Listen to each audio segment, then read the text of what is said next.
하나님께서 허락하시면 우리가 이것을 하리라. 그리고 아까 8절에 보면 하나님의 아들을 받아들이지 않는 것은 하나님의 아들을 십자가에 다시 못 박고 현저히 욕을 보이는 것이고, 그것은 바로 마지막 심판을 자초하는 것이다. 그러나 이렇게 됩니다. 자, 9절 사랑하는 자들아 이렇게 됩니다.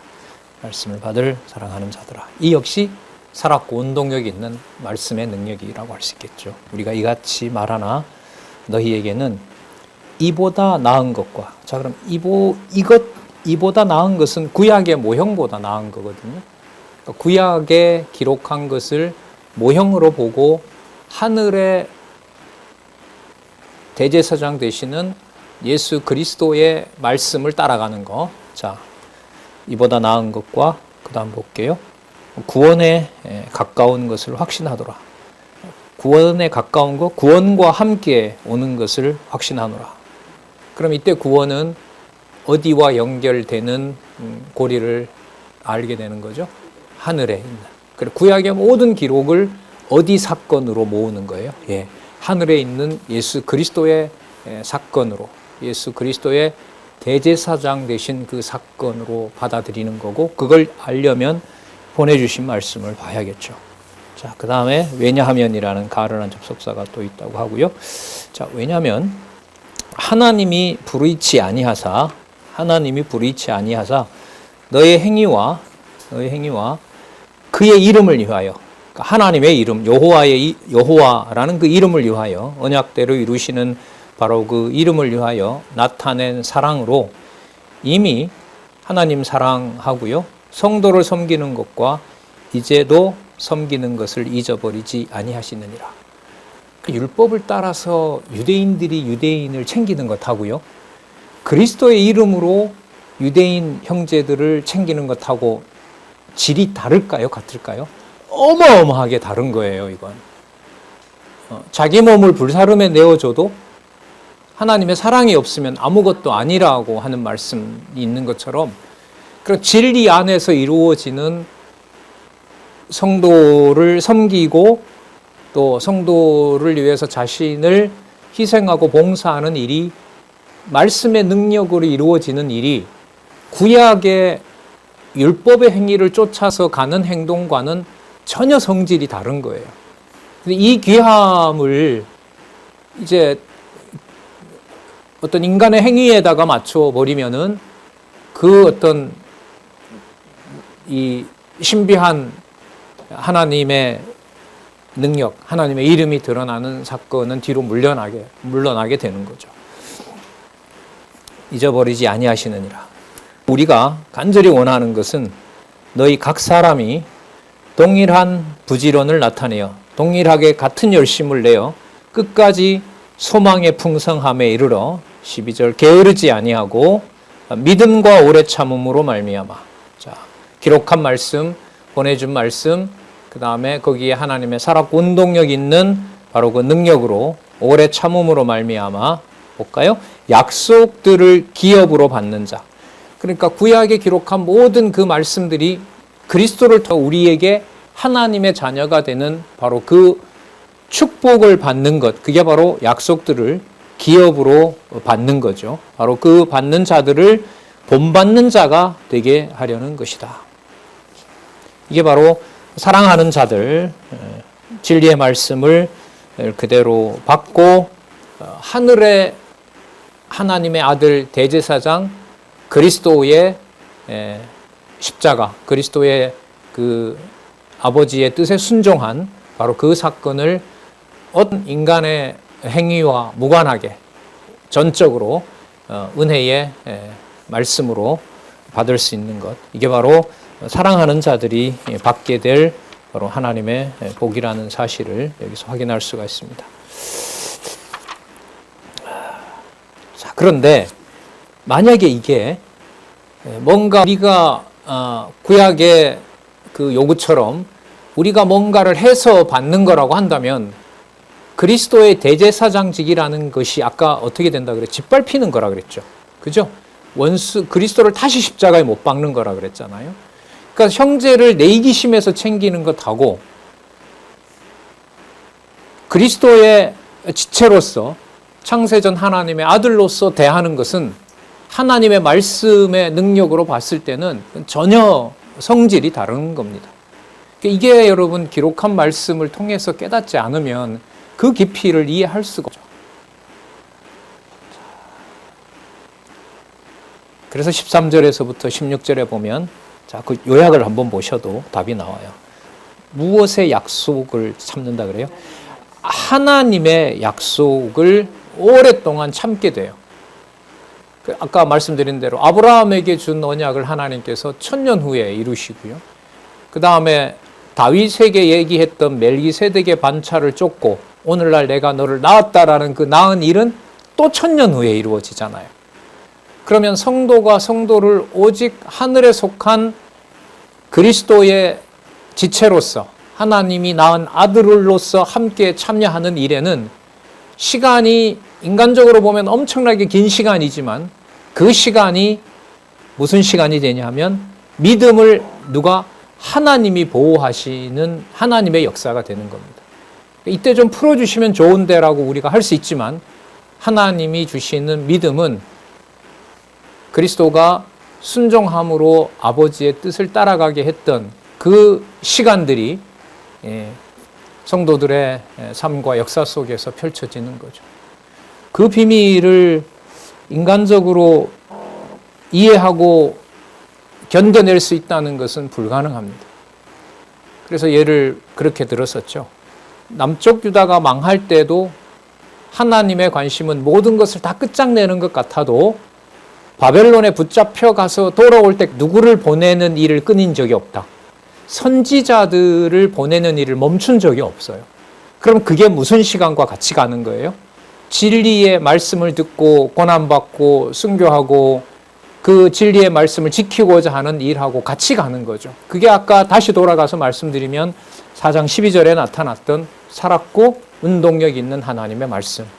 개혁자들의 말로 바꾸면은 성경 권위 이렇게 됩니다. 말씀의 권위.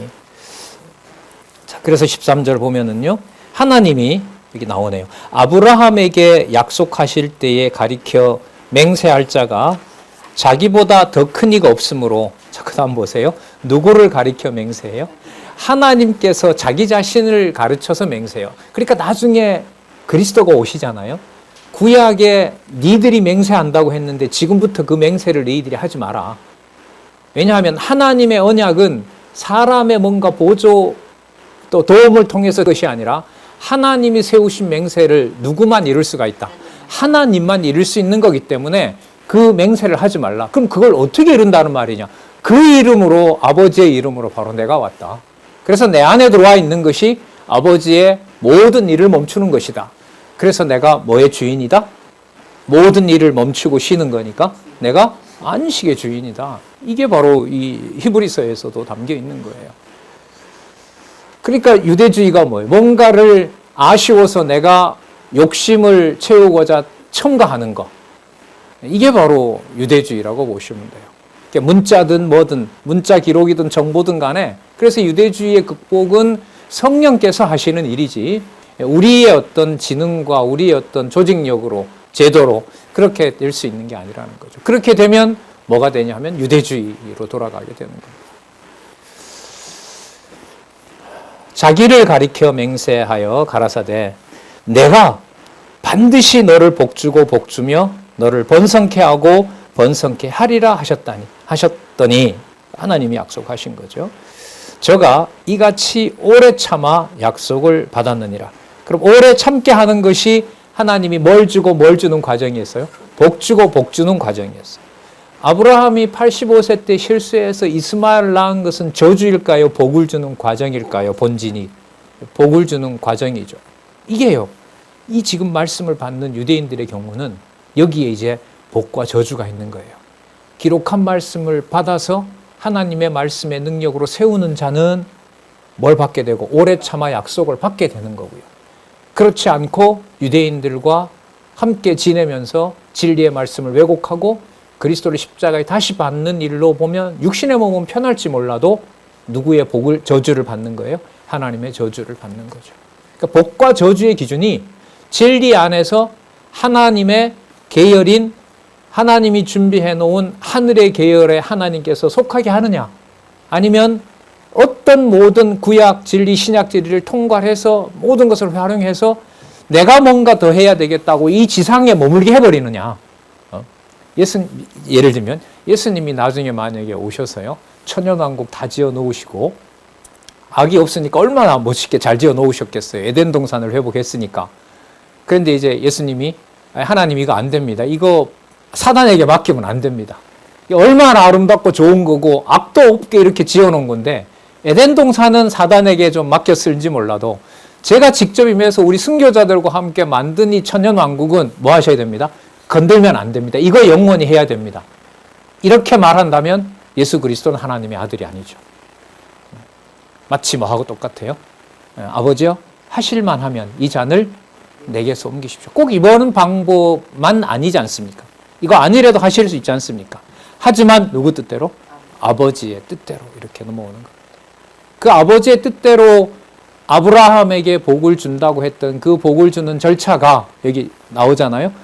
사랑하는 자들에게는 복 주고 복 주며 번성케 하고 번성케 하는 과정이었다는 겁니다. 그리스도가 뭐한 과정이? 온갖 고집 못한 고통과 눈물과 관구로 아버지께 순종을 배워나가는 그 과정이 뭘 주고 무엇하는? 복 주고 복 주어서 내 아들 만드는, 바로 주의 자녀를 번창하게 하는 토대를 놓는 일이라는 겁니다. 그러면 이 복과 저주라는 게 전적으로 하나님 말씀이 세우고 하나님의 말씀이 심판한다는, 바로 우리는 앞에 나타났던 말씀의 권위를 다시 생각할 수가 있죠. 오래 참아 약속을 받았느니라. 16절, 사람들은 자기보다 더 큰 자를 가리켜 맹세하나니. 자, 맹세는, 아까 맹세 하나님은 하나님에게 하시는 거잖아요. 더 높은 자가 없으니까 그 자신의 기쁘신 뜻에 호소하는 거예요. 그 맹세는 저희 모 다투는 일의 최후 확정이니라. 그러니까 일의 성사가 되었는지 안 되었는지를 누가 정한 대로 이루셨을 때 다 끝나요? 하나님이 다 끝나요. 70에 예를 들면 아브라함을 불렀으면 10년 지난 85세쯤에는 이스마엘을 주는 게 아니라 이삭을 줘야죠. 그게 하늘의 별과 땅의 모래처럼 되는 번창의 방법 아니겠습니까? 우리가 봤을 때는. 하지만 그게 아니었던 거죠. 그리고 잘 아시지만 열흘기를 40년 동안 늘려놓는 것은 복을 주는 방법은 아니죠. 우리가 봤을 때는. 하지만 기록한 말씀대로 그 맹세를 최후 확정 짓는 것은 열흘길이 아니라 몇 년을 돌려야 돼요. 40년 돌리는 것이고, 땅에 들어갔을 때 다윗 왕을 줄 때까지 400년, 300년 이상, 빨리 왕 주면 다 좋을 텐데 자기 소견에 옳은 대로 사람들이 함부로 행동하지 않고 딱 통치체제가 갖추어지는데, 사사기서 보시는 것처럼 수백 년, 300년 이상을 각각 자기 소욕에다가 맡겨버리는 거죠. 자, 그 시간이 지났을 때 하나님께서는 약속하셨던 다윗을 통치자로 세우는 거죠. 자, 거기에 하나님의 자기에게 했던 맹세가 하나님의 방법으로 하나님의 정하신 때가 됐을 때 확정되는 거죠. 그게 누구의 맹세다? 하나님의 맹세다. 하나님의 맹세다. 그리스도가 오셔서 우리 보고 맹세하지 말라는 말은 하나님이 언약하신 것을 누가 이루신다는 것을 강조하는 걸까요? 하나님께서 하나님의 방법으로 이루신다고 보시면 되죠.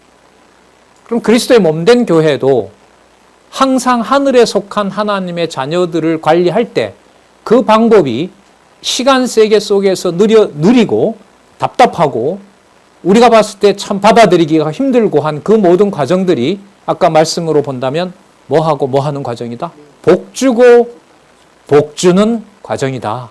이렇게 이제 정리를 할 수가 있겠죠. 그리고 그것은 누가 정한 일을 확정하는 일이다? 하나님이 정한 자신의 맹세를 확정하는 일이 됩니다. 그래서 이걸 우리가 이제 성경신학에서 여러분들이 주장하는 그 또 믿고 계신 대로 말하면 여호와의 언약을 여호와가 이루시고 당신의 존재와 그 속성을 찬양토록 하신다. 이게 바로 여호와 계시, 이렇게 요약을 할 수가 있죠. 참고로요, 하나님께서 하나님을 가리켜 맹세한다라는 표현이 구약에 보면은요, 선지서 중에 이스라엘 유대가 망하기 직전에 선지자를 보내는데 예레미야 말고 에스겔이라고 아시죠?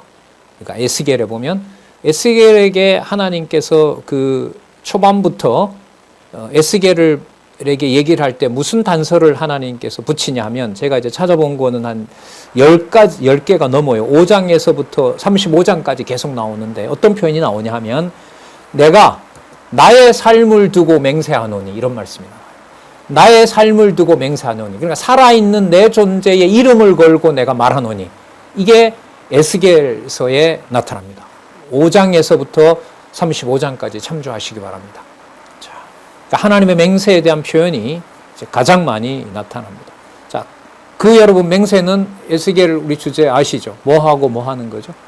흩었다가 모으심 아니에요. 그죠? 흩고 모으심. 70년 동안 어떤 방법으로? 상상할 수 없는 방법으로. 자, 그리고 에스겔서 후반부 아시죠? 하늘에 있는 성전과 하늘에서 분배되어 있는 12땅 지도를 쫙 보여주잖아요. 그럼 어디에 속한 반차와 연관이 돼요? 하늘에 하나님이 준비해 놓은 대제사장 아들에게 받았던 성전, 그리고 그 아들과 함께 분배된 12지파, 그게 에스겔서 후반부에 나오죠. 어쨌든 그렇게 전개되는 내용인데 어쨌든 이 기록으로 보면 내가 나의 삶을 두고 가르쳐 맹세하노니 라고 하는 하나님의 맹세는 에스겔서 내용을 참조하시면 좋습니다. 자, 그리고 그걸 이루시는 과정은 우리가 생각하는 방식으로, 그러니까 그리스도가 곧 오겠다라는 말도 그 누구 기준의 곧인 거죠?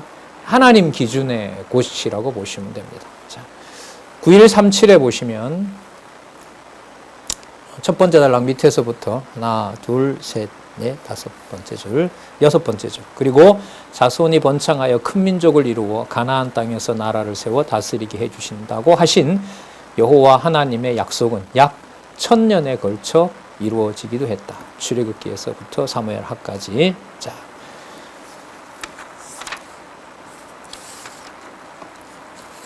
다투는 일의 최후 확정, 바로 그것은 여호와의 맹세가 확정되는 것이다.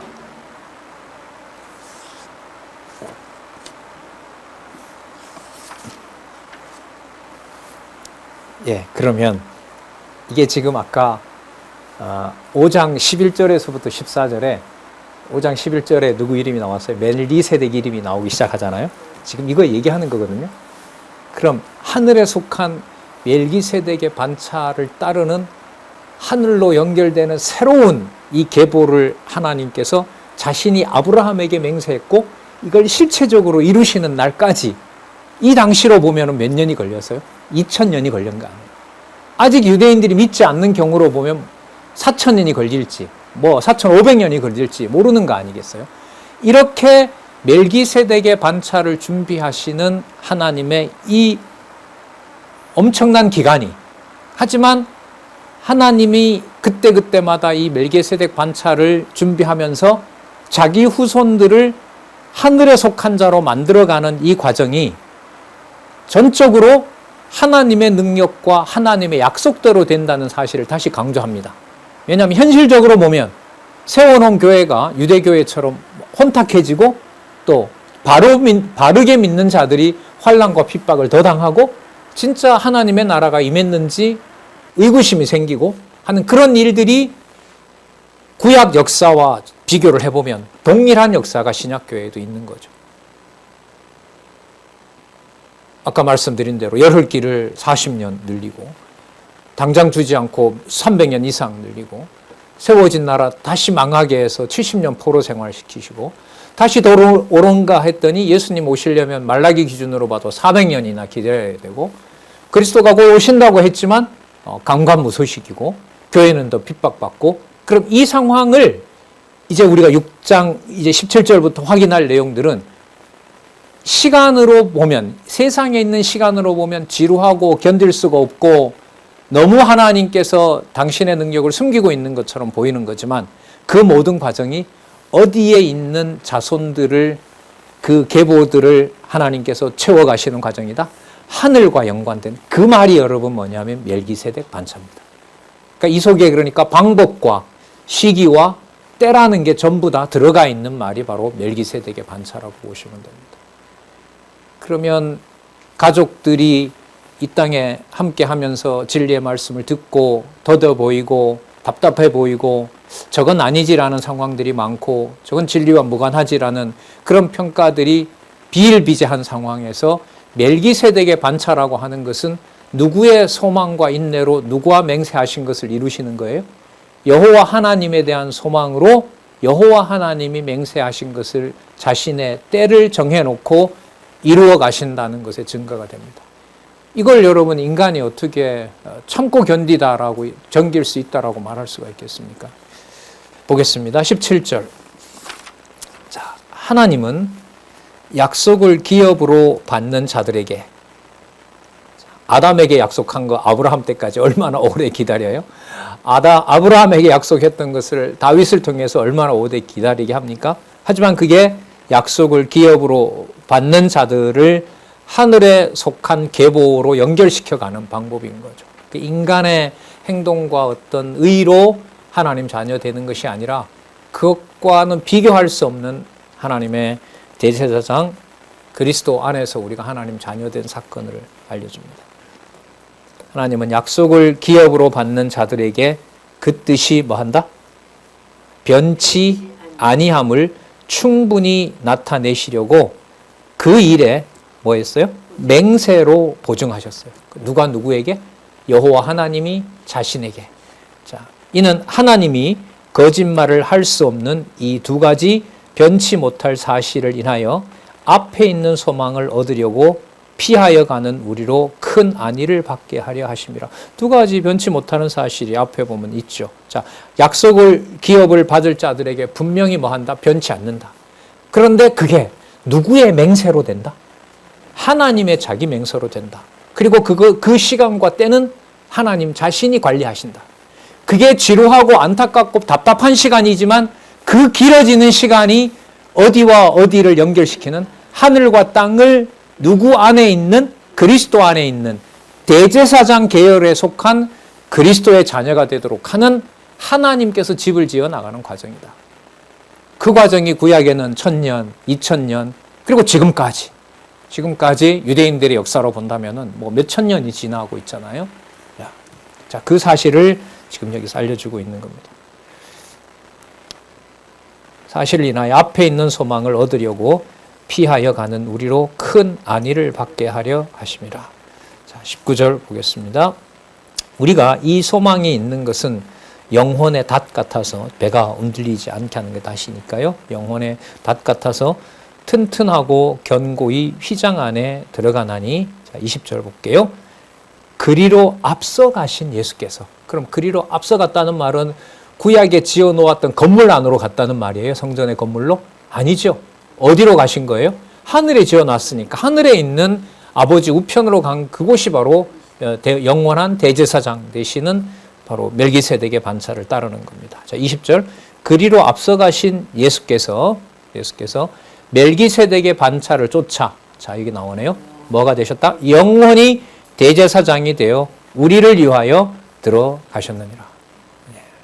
멜기세덱의 반차를 쫓아 영원히 대제사장이 되어 우리를 위하여 들어가셨느니라. 자, 그러면 하나님의 맹세를 어디 반차를 통해서 누가 이루셨다?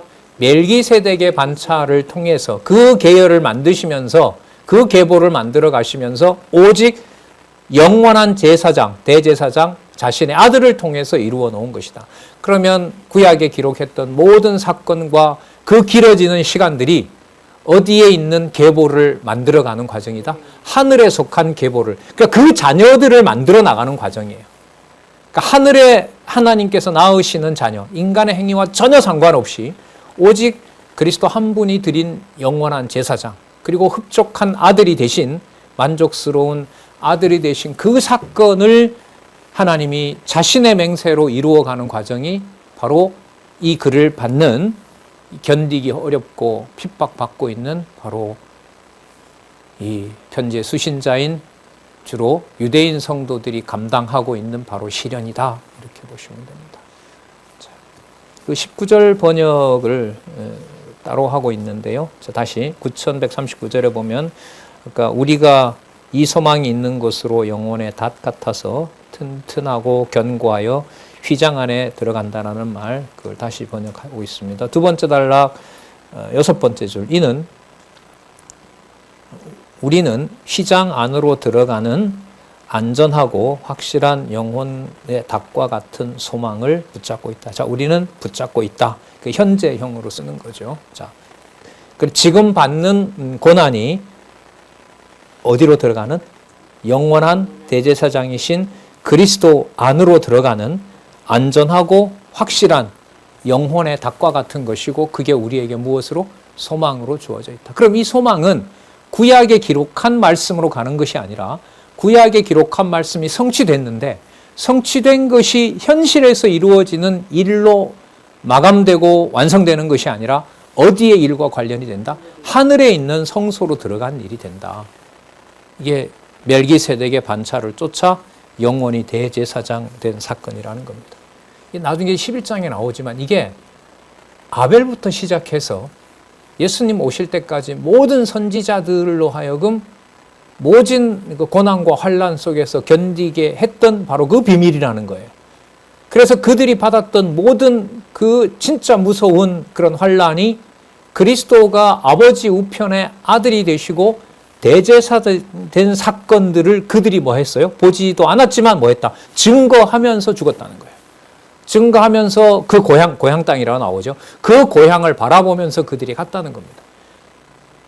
그래서 구약 전체가 바로 영원한 멜기세덱의 반차를 따르는 아버지가 그렇게 만족스러워하는 아들이 이루실 바로 대제사장직에 대한 내용이 바로 구약 내용이었다. 그 선진들이 이루 말할 수 없이 많다. 그게 이제 11장에 가면 소개를 하는 내용입니다.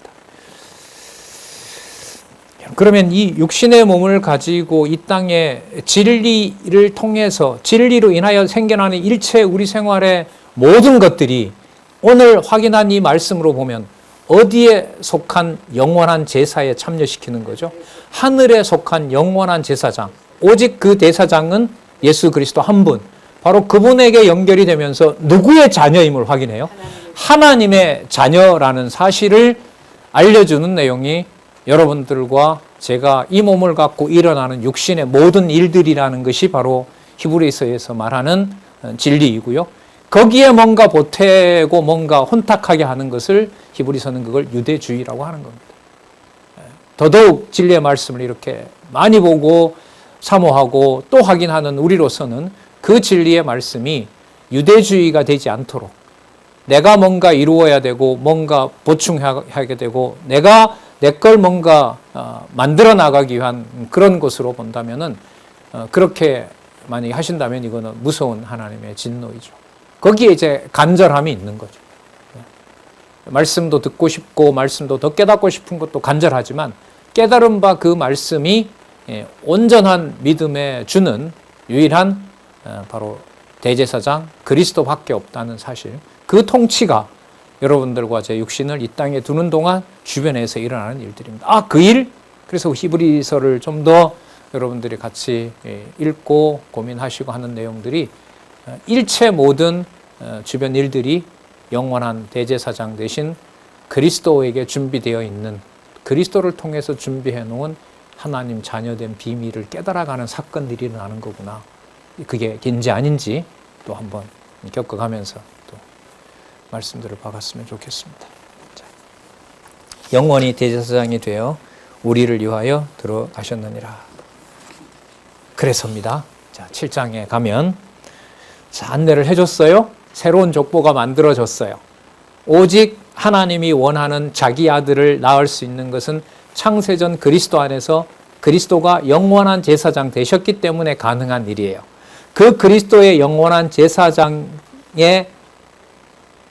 사역 덕분에 그 신분의 우월함의 은총을 받아서 역으로 말하면 구약의 아벨에서부터 구약의 모든 선지자들이 형태로 보면 레위 때문에 살아난 것처럼 그 육신의 제사를 지내서 그런 것 같지만 그거 아니라고 얘기했으니까 그럼 뭘로 그들이 살았느냐? 어디에 다 있다는 비밀을 소망하면서 살았다는 거죠. 하늘에 그 비밀을 닿아놓고 그리스도가 살게 하셨다라는 게 1장에서부터 6장까지 결론이라고 보시면 돼요. 그래서 육의 몸을 입고 한 저 예수의 신분이 천사라도 또 모세라도 아론이라도 그 계열을 손상시키거나 보충하거나 할 일이 아니다. 이게 1장에서부터 6장까지 나타났던 예수의 신불상의 우월성입니다. 그러면 그 신분을 가지신 분이 하늘에서 그냥 가만 계시느냐? 아니라는 거죠. 단번에 이 땅에 오셔서 보여주신 십자가의 그 사건이, 그리스도가 죽으신 그 사건이 아까 이미 살펴봤지만 어디에 속한 자녀의 계보를 다시 만드는 거다? 하늘에 속한 계보. 그러니까 이게 실체인 거죠. 실체인 거예요. 저 연결고리가 저렇게 하나님 자녀로, 자, 아벨에서부터 구약의 모든 선지자들이 피 흘린 스가랴의 피까지 그 모든 제단에서 순교했던 그 모든 피 흘림을 그리스도가 자신의 제사장 됨으로써 함께 그들이 내 길을 걸어오도록 내가 원하는 족보 속에 내가 원하는 아들을 만들어 온 과정이 그게 바로 구약의 진실이다. 따라서 그들이 바라봤던 자도 아브라함이 바라봤고 그 다음에 다윗이 확신했던 바로 그 통치자는 우리가 지금 전해주는 바로 누구밖에 안 계신다? 대제사장 그리스도밖에 안 계십니다. 이게 유대주의를 경계하는 내용입니다. 자, 그러면 그 사역의 우월함이 무엇인지, 자, 7장에서부터 10장까지 나타납니다. 제사와 제물과 그 다음에 대속사역의 우월성이 7장에서부터 시작이 되는데요. 제사, 성막, 제물.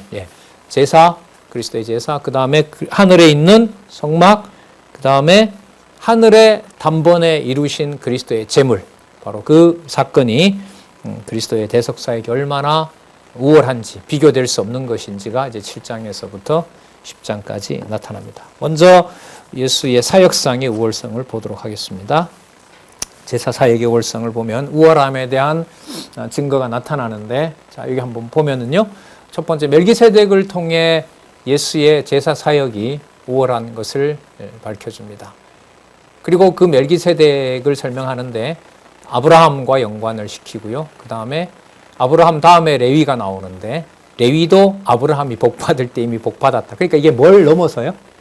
아브라함이 복을 받을 때 아브라함, 이삭, 야곱의 12형제 레위잖아. 그러니까 저기 증손자쯤에 있는 거죠. 그런데 지금 창세전 하나님의 아들 그리스도가 대제사장직을 수행했다라는 점에서는 이미 아브라함 허리에 있는 레위도 와서 비록 제사장직을 수행하지만 누가 했던 것을 따라가는 것밖에 안 돼요. 그리스도를 따라간 일이라는 거죠. 그리고 장차 그리스도가 이렇게 오신다라는 것을 증거하는 일로 레위가 했다는 겁니다. 그리고 11절에서부터 14절 레위 제사 직분 대신에 이 놀라운 얘기가 나오는데요. 유다 지파 예수를 제사장으로 세웠다는 거예요. 유다 지파 이 연구가 좀 필요해요. 유다 지파는 여러분 누가 나오는 왕이잖아요. 그런데 여러분 기억하실런지 모르는데 선지서에 가면은요. 선지서에 가면 에스겔서도 그렇고요. 나중에 학개 스가랴 말라기에도 가면 학개 스가랴에 보면 스가랴서에 나오는데 그리스도가 장차 오셔서 이제 보여주실 선지직이나 왕직이나 이 제사직이 어떻게 돼요? 하나로 통합이 됩니다. 그러니까 분리를 시키지 않아요. 그리스도가 오면. 그래서 여러분 마태복음에 보면 같은 그 예수님이 무슨 직, 선지직, 왕직, 제사직 그렇게 딱 묶여 있는 게 이미 약속이 되고 있거든요. 자, 어쨌든 이제 다음에 이제 또 거기서 보고 일단 여기서 좀 충격은 레위 제사 직분 대신에 무슨 지파? 유다 지파 예수를 세웠다는 걸 얘기를 합니다. 그러니까 여러분 아까 멜기세덱을 소개하게 되면 그러면 여기 유다 지파 얘기도 관련이 돼야 되고요. 아까 아론과 모세보다가 우월하다고 했으니까 아론의 경우라면은 뭐가 되는 거죠? 제사장과도 관련이 돼야 되는 거죠. 멜기세덱이 왕이라고 본다면 왕직하고도 관계가 돼야 되는 거죠. 그다음에 모세 하나님의 진리의 말씀을 전해주는 사환이었으니까 무슨 직하고 관계돼요? 선지자직하고도 관련이 되는 거죠. 자, 그래서 이 모든 직을 자 유대 사람들은 왕 이러면 다윗 떠올릴 거고 제사장 이러면 아론 떠올릴 거고 선지자 이러면 이런저런 선지자를 떠올리는데 그 모든 직이 하늘에 있는 예수 그리스도에게 전부 뭐가 된다? 다 연결이 된다. 이걸 이 유대인들이 이걸 어떻게 납득을 하겠냐 말이죠. 그래서 이 비밀을, 그러니까 이렇게 보면 히브리서의 말씀은 진짜 말씀 처음 듣는 사람한테 이 내용 소개하기가 그야말로 어려운 거죠. 어렵죠. 아까 우리 살펴봤던 것처럼 구약의 내용들이 정통한 걸 배경으로 하고 있고요. 그 다음에 예수님에 대한 소개가 마태, 마가, 누가, 요한에 나타난 예수님의 삼직, 그리고 그분이 누구 아들이다? 하나님 아들이라는 신분하고요. 그분의 사역이 이 땅에서 하지만 어디에 있는 거다? 하나님 나라라는 말이 가장 많이 나오잖아요. 누가복음에 나라 사역. 자, 그러니까 하나님 나라 일과 연관이 되고, 따라서 요한복음에 가면 그분의 본성은 인간이 아니라 누구다? 하나님이다. 적어도 그 틀 속에서 히브리서에서 여기 제목 달려있는, 자, 한번 말씀드릴게요. 여기 이 예수라는 것이 마태복음에 있는 예수님만 말할까요? 아니죠. 아니에요. 이 예수가 이제 그리스도로서 신분상 우월하다. 이것도 이제 맞거든요. 그러면 이 예수님에 대한 이해는 아까 창세기에서부터 아브라함에서부터 선지자들 사이에 있는 내용도 배경으로 하고 있고, 또 예수라는 이름으로 이 땅에 오셔서 당신이 메시아임을 증거했던 마태, 마가, 누가, 요한까지 이어지는 그 내용에서 이분이 육의 몸을 입고 왔지만 그분이 하나님이시고, 앞부분에 얘기했던 대로 어디 계열에 속한, 어느 계열을 만드시는 주관자, 멜기세덱의 계열을 완성하시는, 멜기세덱을 아버지도 없고 뭐하지도 않고 하나님과 방불한 자라고 했으니까 그리스도에 대한 예표라고 직접 연결이 되잖아요. 바로 그 멜기세덱의 계보를 만드는 바로 예수님의 사역, 이렇게 연결이 돼야 되기 때문에 이 지금 예수님에 대한 이 내용은 앞부분에 나타난 기록 내용들을 어느 정도 정리를 하고 또 어느 정도 이해를 한 다음에 이제 들어가야 될 부분이죠. 그러니까 이 연결해서 공부해 간다는 게 분량도 이런 면에서는 참 적진 않죠. 적어도 아주 간략하게 논리적 통일성을 확증하기 위한 것이 이 성경 강론 저자의 의도였기 때문에, 하지만 그 내용도 9,882페이지잖아요. 만여백 페이지의 분량이어서 쉽지는 않지만 이 내용들이 따라가면서 공부해 나간다는 준비는 어쨌든 이렇게 완벽하게 잘 되어 있습니다. 자, 그러면 제사 사역의 우월성으로 가서 우월함에 대한 증거, 멜기세덱을 통해 예수의 제사 사역이 우월한 것을 밝혀주는 내용 보겠습니다. 이 멜기세덱은 이렇게 됩니다. 이 멜기세덱은 본격적으로 시작을 합니다. 자, 어디 왕이요? 살렘 왕이요. 왕입니다. 멜기세덱이라는 말이요, 멜레크가 왕이고요, 체데크가 의예요. 그 의의 왕, 평강의 왕, 그 말을 이제 히브리어로 말하면 멜기세덱이라고 보시면 돼요. 그 말 지금 다 풀어놓고 있거든요. 자, 멜기세덱은 살렘 왕이요. 살렘은 장소도 되지만 평강도 되는 거죠. 자, 멜기세덱은 살렘 왕이요. 자, 신분이 왕입니다. 그 다음 볼게요. 지극히 높으신 하나님의 제사장입니다. 지극히 높으신 하나님의 제사장입니다. 왕직, 제사장직 들어있죠. 그 다음에 또 볼게요. 여러 임금을 쳐서 죽이고 돌아오는 이스라엘 열조 아브라함을 만나 뭐 한 자예요? 복을 빌어준 자예요. 자, 왕입니다. 그리고 제사장입니다. 그럼 뭘 해주는 자예요? 복을 빌어주는 자. 하나님이 그들에게 복 주어 가라사대, 이거 1장 28절 잘 아시잖아요. 그게 바로 축복이에요. 그 복을 빌어주는 원천이 바로 멜기세덱으로 지금 소개하고 있어요. 2절, 아브라함이 일체 10분의 1을 그에게 나눠주니라. 그 이름을 번역한 즉, 자, 그 이름에 담겨 있는 뜻이죠. 아까 말씀드렸죠. 의의 왕이요. 아까 체데크, 멜레크와 체데크가 붙어 있어요. 자, 체데크가 의인데 의의 왕입니다. 자, 그러니까 아까 살렘 왕이 돼요. 그 다음에 그 이름에 담겨 있는 것은 의의 왕도 되고요. 또 나오네요. 살렘 왕이니 곧 또 나옵니다. 평강의 왕입니다. 자, 여러 통치를 한 몸에 가지고 있는 바로 왕입니다. 그 다음 하나님 제사장이라고 나왔고요. 3절을 볼까요? 자, 그 존재는 우리가 요한복음을 떠올려 본다면은 그리스도의 그 본성은 바로 창세전 하나님의 신성에 해당한다고 우리가 살펴봤었죠. 자, 3절에 볼까요? 뭐도 없어요? 아비도 없고 어미도 없고. 그러면 아비도 없고 어미도 없고라는 말은 어디에서 출생한 자가 아니에요? 땅에서 출생한 자가 아니에요. 그래서 출생의 기원을 어디에서 살펴볼 수가 없어요. 땅에 있는 기원. 그런데 이제 아브라함의 계열에 속하고 나는 12지파 중에 어디에 속하고 이런 논의를 해서 유대인들이 자기 정체성을 찾는다는 말이 이 경우로 보면 될까요? 안 될까요? 맞지 않는 거죠. 그러니까 우리도 마찬가지죠. 여러분들과 제 어떤 그 존재와 이런 삶의 기원을 이 땅에 있는 어떤 것으로 환원할 수가 없습니다. 하나님의 성도들은요, 바꿀 수가 없어요. 아비도 없고 어미도 없고, 자, 뭐가 없다 그래요? 족보도 없고, 족보 무용론입니다. 여러분, 족보가 없다는 말은 있다는 거예요, 없다는 거예요? 하나 우리 질문 좀 던져볼까요? 여러분, 마태복음에 보면 아브라함에서부터 예수님까지 족보 나오죠. 그거 아시죠? 누가복음에 이상한 족보가 하나 나오죠. 누가복음에 보면 거꾸로 올라가는, 그리고 요셉 지파가 아닌 누구 중심으로? 마리아 족보를 중심으로 다윗까지 가요. 다윗부터는 똑같아요. 근데 또 마태복음하고 다른 게 있는데 족보가 아브라함에서 시작하는 것이 아니라 어디까지 가죠? 아담으로 가고요. 그 다음에 뭐가 돼요? 하나님으로 가요. 그러니까 누가복음의 족보는 예수님을 요셉 지파 다윗과 아브라함과 다윗의 지파 속에다 넣지 않아요. 그를 마리아의 계보 속에 있는 자로 설명을 해요.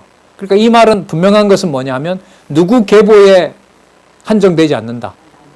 그렇죠. 아브라함과 다윗의 혈통으로 오는 자가 아니다라는 거죠.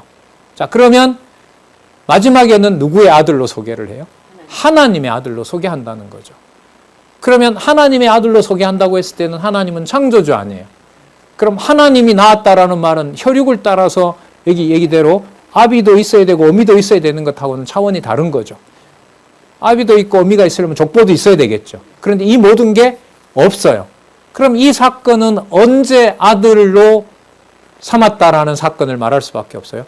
하늘에서 낳았다라는 거죠. 신학에서는 이걸 영원한 출생이라 그럽니다. 시편에 나오는 말씀 아시잖아요.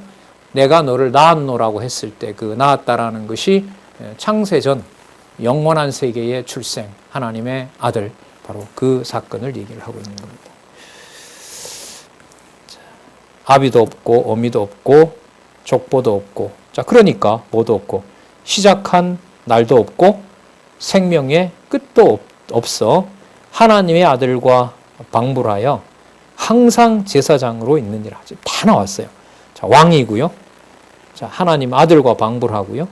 그 다음에 항상 제사장으로 있고요. 자, 살렘 평강의 왕이고요. 의의 왕이고요.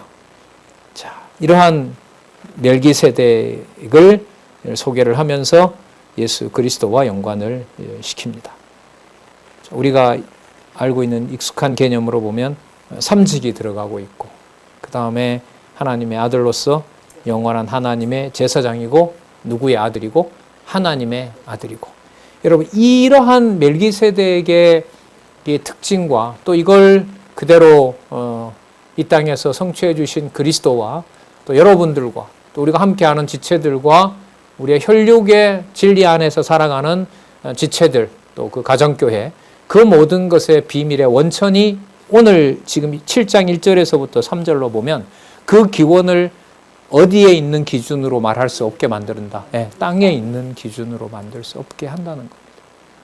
여러분, 그러면 이 지금 7장 1절에서부터 3절까지 이 멜기세덱을 통해 예수님 제사 사역에 우월한 것을 신분으로 밝혀준 내용이 구약 창세기에서부터 선지서까지 기록한 내용에 이 내용이 영향을 줘야 돼요? 안 줘야 돼요?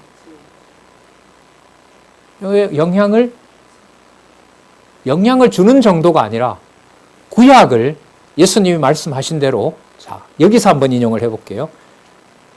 너희들이 성경에서 영생을 얻는 줄 알고 성경을 상고하거니와 그 성경이 내게 대하여 증거하는 것이로다. 요한복음 5장 39절, 누가복음 24장 44절, 모세의 율법과 선지자의 글과 어디에서? 시편에서, 그 구약 성경 전체잖아요.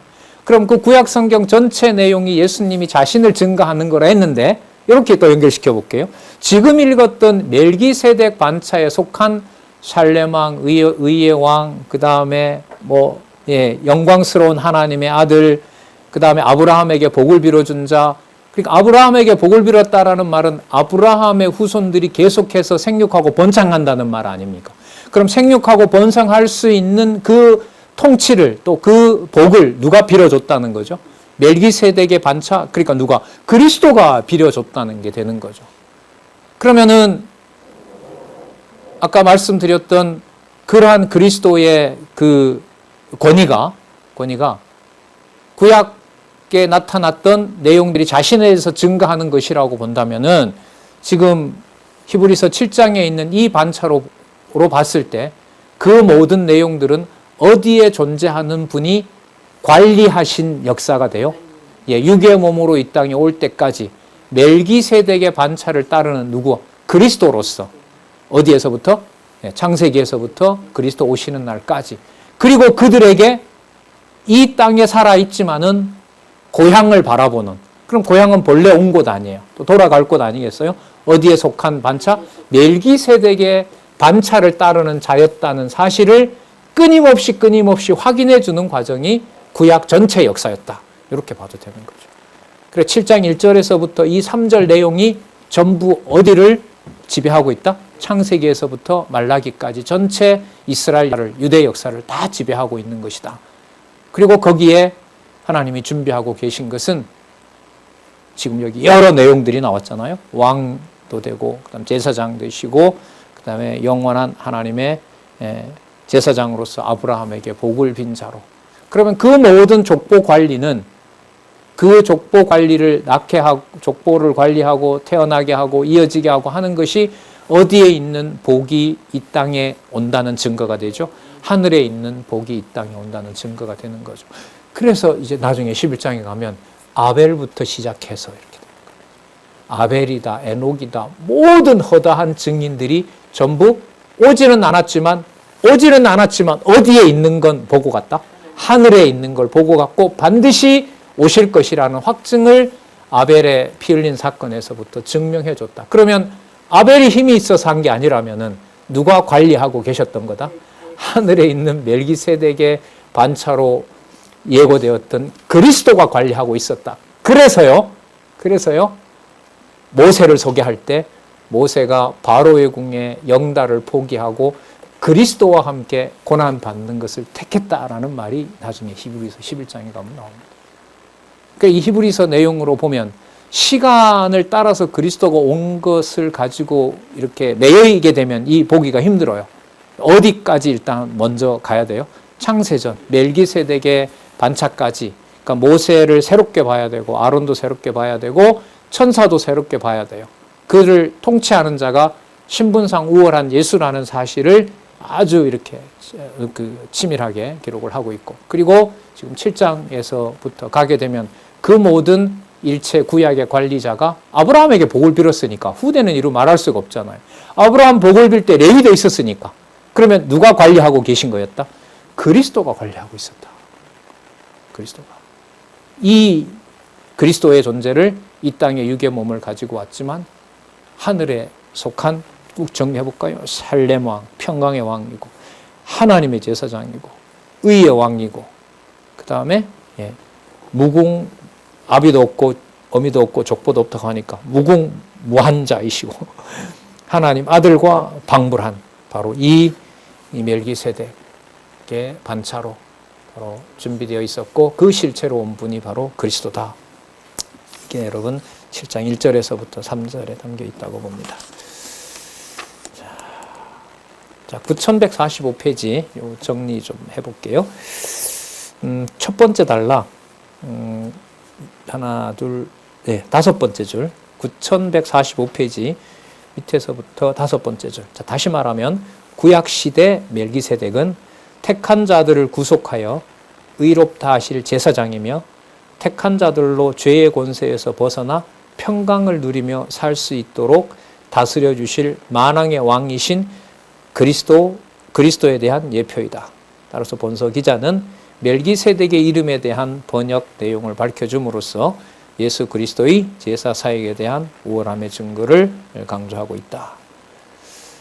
그다음 밑에서부터 세 번째 절 볼게요. 본서 기자는 멜기세덱이 성령으로 잉태되어 출생한 하나님의 아들 예수님과 유사하여 계속해서 제사장으로 있다는 것을 소개하고 있는 겁니다. 그러니까 멜기세덱을 계시해 준 이 사건이 족보를 어디에 있는 족보로 다 이 실체를 드러내는 거죠. 하늘에서 만들어 놓은 이 족보를 이 땅에 확증해 주는 바로 그 사건으로 지금 얘기를 하고 있습니다.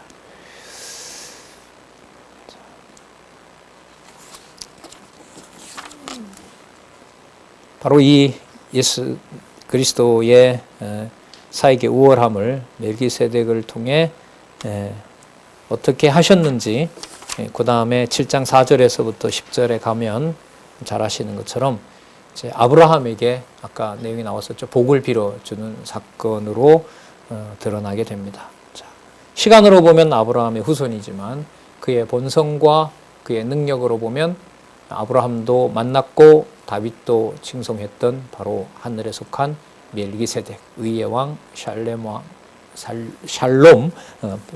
왕, 바로 그리스도에 대한 말씀이라는 사실을 우리가 확인할 수 있습니다.